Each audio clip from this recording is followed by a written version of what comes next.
We have talked about the Christmas story for the last couple of weeks. We talked about the idea of the incarnation, the fact that God decided to tent with us, and the incredible wonder of that. We talked last week about the idea that Jesus' coming is a message of great joy. It's a message of joy to a world that desperately needs hope. And we talked about that last week. This morning I want to talk about what you do after Christmas. This week, some of you will start to take down your Christmas stuff. Some of you will wait till spring.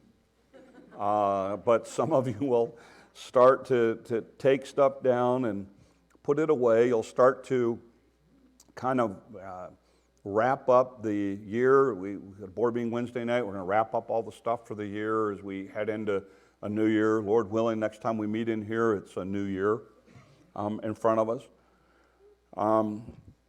Some of you will look at what you've done weight-wise over the holiday, and so you will start the exercise thing, and Sam's is already selling all of the exercise equipment. You join memberships that you do for a month and then you don't. There's all kinds of things that we start to do as we head into a new year. What I want us to do this morning is to look at the Christmas story, and I want to look at the Christmas story with what did they do after the first Christmas? Because I think it gives us some insight as to what we need to do.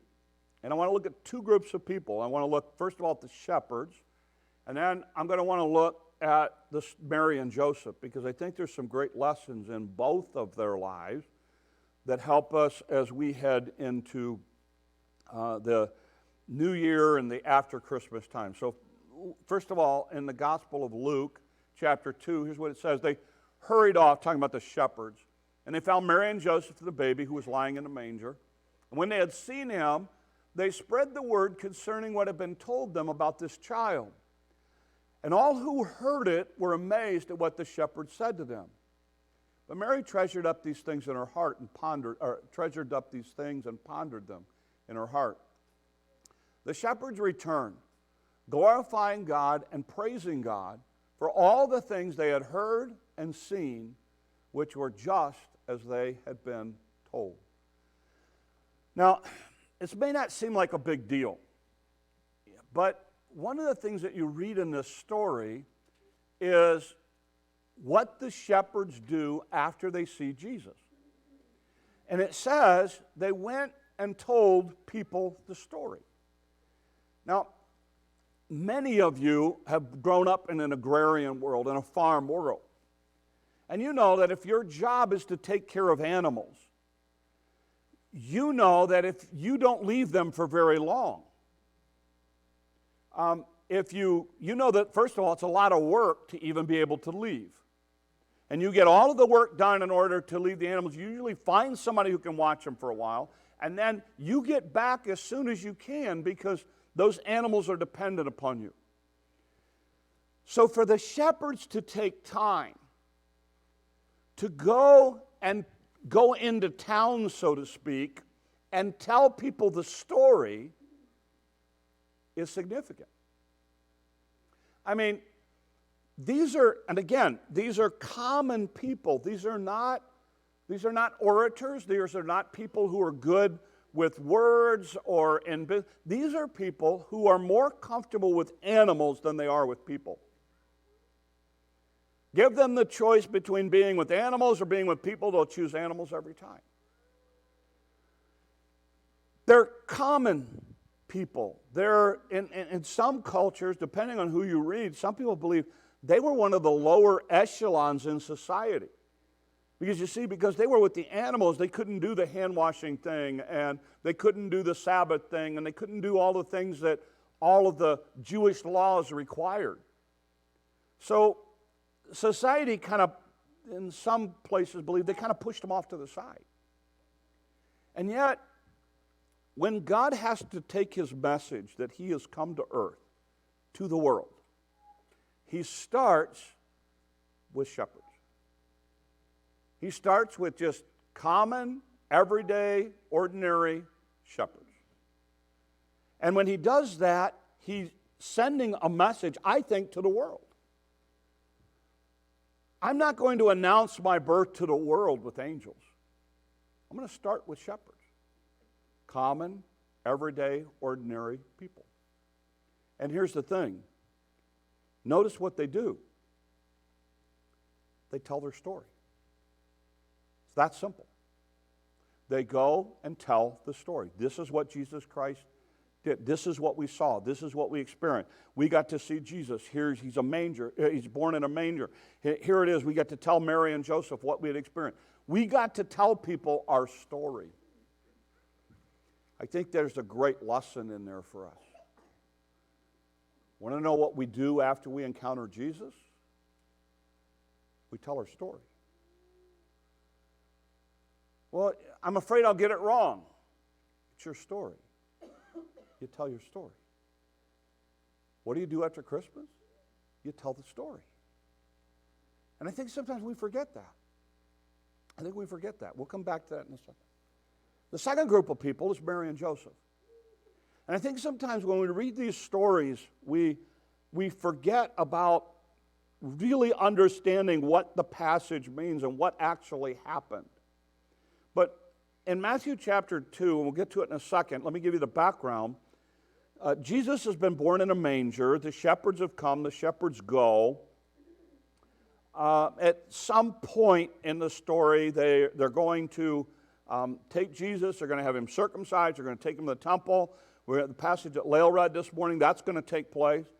And then at some point, the Magi are going to come. Now, understand this. When you put up your manger scene, you put the three wise men at the birth, at the manger, okay? It's not right biblically, but you can still do it, all right? My manger scene has all of the wise men, all right? And I'm not going to explain to my 6-year-old granddaughter the whole thing. But here's the thing. When we read the Christmas story about the manger, we read shepherds coming. When we read about the Magi, it says they visited Jesus at a house. Okay? So the Magi come, and if you know the story, what's happened is they have traveled a far distance to find Jesus. They come into Jerusalem, and they ask Herod about the king who is to be born, and we'll get to why that's significant in a minute. Then they come to the house where Mary and Joseph are, and that's where we pick up our story. And here's what it says. It says, on coming to the house, they saw the child with his mother Mary. They bowed down, they worshiped him. Then they opened their treasures and presented him with gifts of gold, frankincense, and myrrh. And having been warned in a dream not to go back to Herod, because Herod asked them to come and tell him where he was, they returned to their own country by another route. And when Jesus had gone, the angel of the Lord appeared to Joseph in a dream. Get up, he said, take the child, his mother, escape to Egypt. Stay there until I tell you, for Herod is going to search for the child to kill him. So he got up, took the child, his mother, during the night. They left for Egypt, where he stayed until the death of Herod. And so it was fulfilled what the Lord had said through the prophet, out of Egypt I called my son. When Herod realized that he had been outwitted by the Magi, he was furious. And he gave orders to kill all the boys in Bethlehem and its vicinity who were 2 years old and under, in accordance with the time he had learned this from the Magi. Then what was said through the prophet Jeremiah was fulfilled. A voice is heard in Ramah, weeping and great mourning, Rachel weeping for her children, refusing to be comforted, because they are no more. After Herod died, the angel of the Lord appeared to Joseph in a dream to Joseph in Egypt and said, get up, take the child, his mother, go to the land of Israel, for those who were trying to take the child's life are dead. So he got up, took the child and his mother, he went to the land of Israel. But when he heard that Archelaus was reigning in Judea in his place of his father Herod, he was afraid to go there. Having been warned in a dream, he withdrew to the district of Galilee. He went and lived in a town called Nazareth. So it was fulfilled what was said by the prophets, that he would be called a Nazarene. All right, so let me give you some background so you understand the story. The wise men come to find Jesus. They go to Jerusalem, and they just assume that Herod's going to know about this, and they ask Herod, where is the new king? Now, here's the problem. Herod was delusionally paranoid. This guy was insane. We know a lot from history about Herod of Jesus' day. He was literally Herod the Great. He had helped build the temple. He was insanely jealous. He was a tough ruler. In fact, if he even thought that someone was a threat to his kingdom, he killed them. Historically, we know that he killed at least one wife and two of his own children because he thought that they were going to take the kingdom from him. History records the fact that when Herod does actually die, he actually, prior to his death, rounded up all of the wealthy men of the area and imprisoned them with the instructions that the minute that he died, they were all to be executed. The reason he did that is because he wanted to make sure when he died, people cried. It was said of Herod that it was better to be one of Herod's pigs than it was his own children. You stood a greater chance of survival. So the idea that a new king was in the area or had been born to a guy who's that paranoid, this is a slam dunk. So he goes in and he basically orders every male child under the age of 2 in Bethlehem to be killed. Now, a lot of people look at that and they go, well, we don't have a historical record of that. And a lot of times when we think of that, we think of, hundreds or thousands of babies dying. Realistically, Bethlehem was a really small town. And by some estimates, it may have been somewhere between 12 and 20 children. Now, again, one is too many. But, people look at it and go, well, there's no record of that. And so you'd have a record of that. Let me tell you something. When you slaughter 300 people on a whim, 12 to 20 don't even make the list. I mean, when you're that ruthless of a... So the idea of him killing people is just not out of the norm of that. So what happens is, though, this is what I want you to understand, when he does this and he realized the Magi have outwitted him, then his solution is, well, I've got to eliminate this threat. So an angel comes to Joseph in a dream and says, you need to take the child and get him to Egypt. Now, that's a fulfillment of the Old Testament. But Joseph and Mary, think about this for a second from their perspective. What God has just asked them to do is, as young parents, new parents, leave everything you know.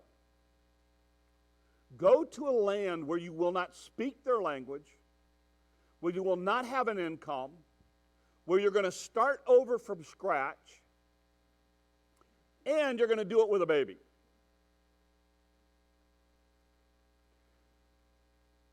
And Mary and Joseph say, yes. And sometimes when we read these stories, we don't think about this idea that Mary and Joseph are now going to take a child under the age of 2. I don't know exactly how old Jesus is at this point. But we know that he's under the age of 2. And they're going to take this child and they're going to put, in the middle of the night, they're going to leave. And they're going to travel all the way to Egypt. And if you look at a map from where Bethlehem to Egypt, that is not an easy journey. It is a journey that's a main trade route, full of all kinds of danger and difficulty and hardship. And there's another question for you. How do you pay for that? I mean, if I were to tell you, take your young child, go to South Africa, leave in the middle of the night, start over. How do you pay for that? Just ironically, God provided 3 magi who had traveled a long time to walk into this house where Mary and Joseph are and present them gold, frankincense, and myrrh. All extremely costly, all extremely valuable, all having great value in that culture. We don't understand it, but in that culture, spices were basically the currency of the day. One of the most expensive, I don't know if you realize it or not, but in early history, salt was actually more valuable than gold. So you have this thing in which the Magi had presented them with actually a way to be able not only to make the journey, but to survive until they got their feet planted in Egypt. And you see Mary and Joseph obedient. You see them saying, okay, God, not what we signed up for, but if this is what you want for us, we'll be okay with it. And we're going to trust you, and we're going to follow you. So when God then later comes to him and says, hey, guess what? It's time to go back. And they start to go back, and they find out Archelaus is in charge. He's almost as bad as Herod. Not quite, but he's almost as bad. So the angel says, well, go to Galilee. So they plant themselves in this little place called Nazareth, which fulfills an Old Testament prophecy that Jesus was going to be called a Nazarene. Again, God's fingerprints all over it. So let's talk about two lessons for us. First lesson from the shepherds. Tell your story. Tell your story. You know, one of the reasons baptism is so important in Scripture, and one of the reasons that we do baptism the way we do it, is we encourage people to take the time to think about their story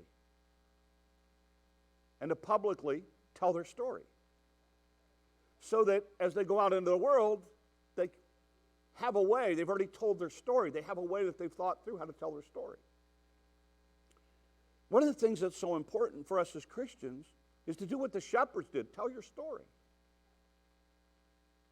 And what I don't get is we're so backwards with this. If I were to ask this morning, how many of you are Nebraska fans? You would stand up boldly and proclaim, I am for Nebraska.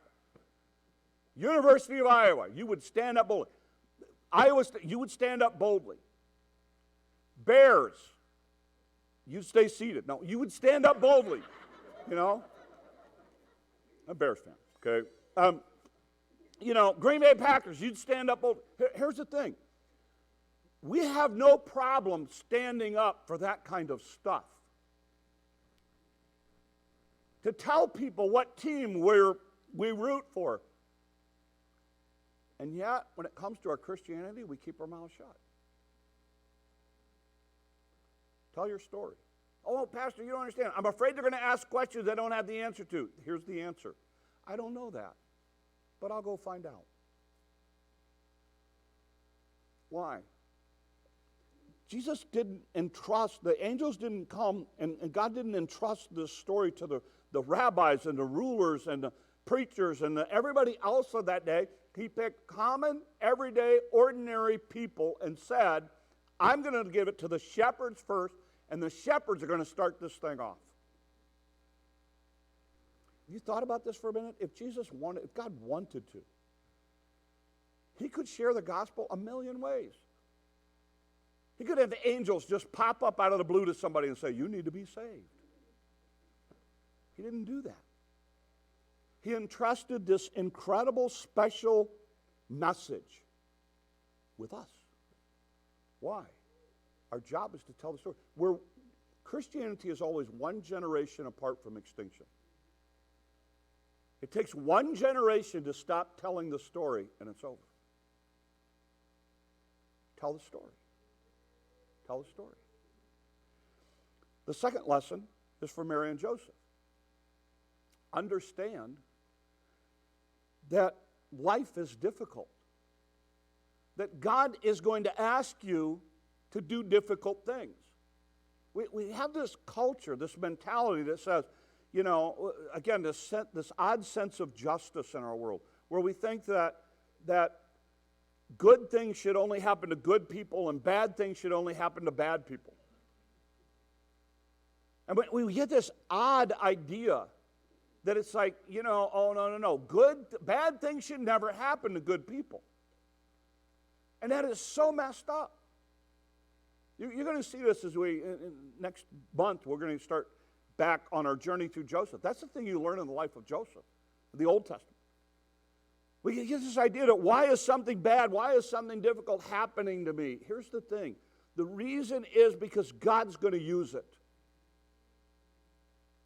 It doesn't sound right for Mary. And again, think of the story. God has to look at the world and pick two people to be his parents. And he picks Mary and Joseph. So you would think, if your analogy is right, if your thinking is right, that everything that happened to Mary and Joseph would be good. It's not. They have to leave in the middle of the night. They have to go and live in a foreign country where they don't know anybody. They have to start over completely. No friends, no family, nobody. They have to try to worship their God, ironically Jesus, in a world full of pagan gods. It's not like you run into Jesus and go, hey, where's the local Jewish synagogue? This is a pagan world. And you're taking Jesus and your little child, your little 2-year-old child or less, and you're bringing him into this world of paganness and difficulty and hardship, and nobody knows the language. You're hoping to find maybe some other Hebrew-speaking people that you can connect with. And it is a hard time in Egypt. People may or may not hire you. You may or may not be with a job.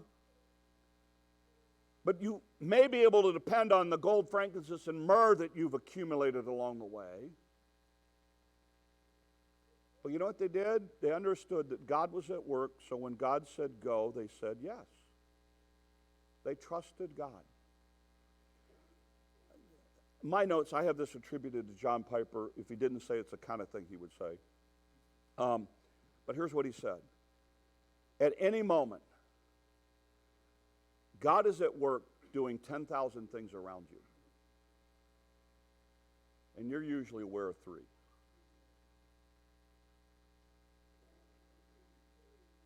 And that is so true.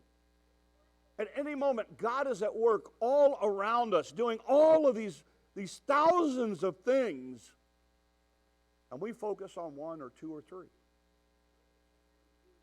See, God had already orchestrated this thing. Back when the Old Testament was written, he had already orchestrated that they were going to be in Egypt. He had already orchestrated they're going to end up in Nazareth. He had already prepared the hearts of the Magi to be able to start this incredibly long journey to get to Bethlehem, to be able to give him gifts that he was going to need for Egypt. God's fingerprints were all over this thing. But if you're Mary and Joseph, it would have been very easy to, why is this happening to me? I don't understand. We're trying to do what's right. We're taking all this abuse because people think that we tell them that it was a virgin birth, but nobody believes us. Nobody wants anything to do with us. They've labeled her as one of those people. They've labeled this child as illegitimate. Now we're not only fleeing everything that we know, but now we're going to go all the way to Egypt in a pagan country, in a pagan world. Does God love us? Where is God in all this? They don't do that. They simply trust God, that he knows what he's doing, and there's something bigger at work, and they follow him. And when God says go back, they go back. And when they get there and they go, I don't know about this Judea thing, the angel goes, we're going to go to Galilee. Well, where in Galilee? Well, we're going to end up in a little place called Nazareth. And that's where you're going to raise this child. In fact, later, when they talk about Jesus being God, one of the things that they bring up is, wait a minute, he's from Nazareth. Nothing good comes out of Nazareth. What? He's God out of Nazareth? You've got to be kidding me. You've got to orchestrate it all.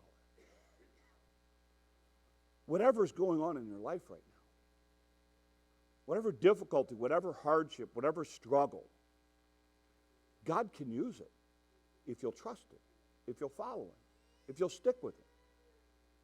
Mary and Joseph are great examples of that. One of the lessons you see in the Christmas story is that, look, you have to follow God and trust God wherever he leads you. Even if it's uncomfortable, even if it's hard, even if it's difficult, you have to be able to say, God, I don't know what you're doing, but I'm going to trust you.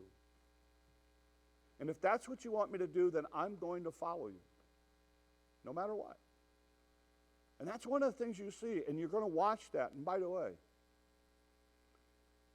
you have to understand that hardship and difficulty are going to be part of Mary and Joseph's story. Because at some point, she's going to be standing at the foot of the cross, and she's going to watch her child be accused of things he never did, and his life taken for reasons that were said, he's blasphemous.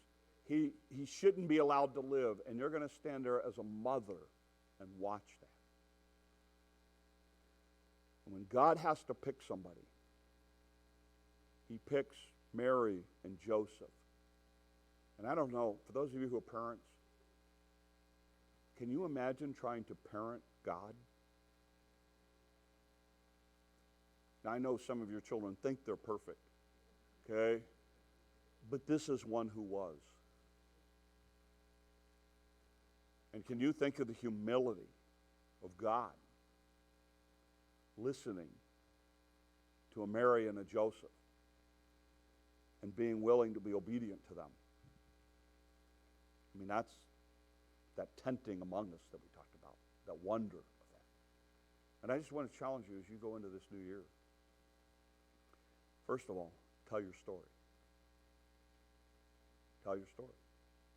Tell people what God is doing, what God has done, what God is doing in your life. How you came to, I don't have a story. Then please talk to us. Because all of us who are Christians have a story about how God saved us. You tell your story, how God's changed your life, what God's done in your life. And then for those of you who have that story, as things come into your life, you follow God no matter what. When things are not going great, you follow God. When things are difficult, you follow God. You stick with him no matter what comes. Because, again, he's got so many other things that he's doing in your life. And so many times we just focus on one or two or three. And it's so easy to do. And I look back on our lives. I look back on my wife and I, and we talk about our journey to where we are right now. And how difficult at times that was. When, we didn't know what God was doing. We had no idea. And it looked like God had forgotten us. Really, God's fingerprints were all over it. God was again, so many odd, unusual things of pieces that God put in place that we never, ever understood at the time. But now we look back, we just simply said, okay, God, if that's what you want, that's what we'll do. And I look back now and I see God's hand over all of it. And there's some pieces I still don't see God's hand in, but I know he was there, and one day I'll figure it out. It may not be on this side of heaven, but one day it'll become clear. And I just want to encourage you to trust him. Yes, difficulty comes to people who serve him. In fact, I would argue, biblically, more difficulty comes to Christians than it does to non-Christians. Because here's the thing. Anybody can follow God when everything's going good. Anybody can. But when things are tough and you still stick with God no matter what, that's when your story people start noticing your story. And I just want to encourage you with that. So I end this morning with this. The shepherds remind us that believers all have a story. And it's our job to share that story with the world. Life in this world will have struggles and difficulty. Our job is not to run from hardship, but to embrace it and respond in a way that honors God and exalts Christ. Be obedient as God uses you and works in 2022. Let's pray. Lord, use us. Help us. It's easy, Lord, to want to get angry, to turn away from you, but help us to turn towards you. Lord, may you give us boldness to open our mouths and tell our story. Lord, when we're hesitant, May you prod our hearts to speak that which you have done in our lives. And Lord, may the world see Christ in all we do, so that they could ultimately come to know you. Guide us, direct us in the days ahead. These things we ask in your name. Amen. Let's stand together.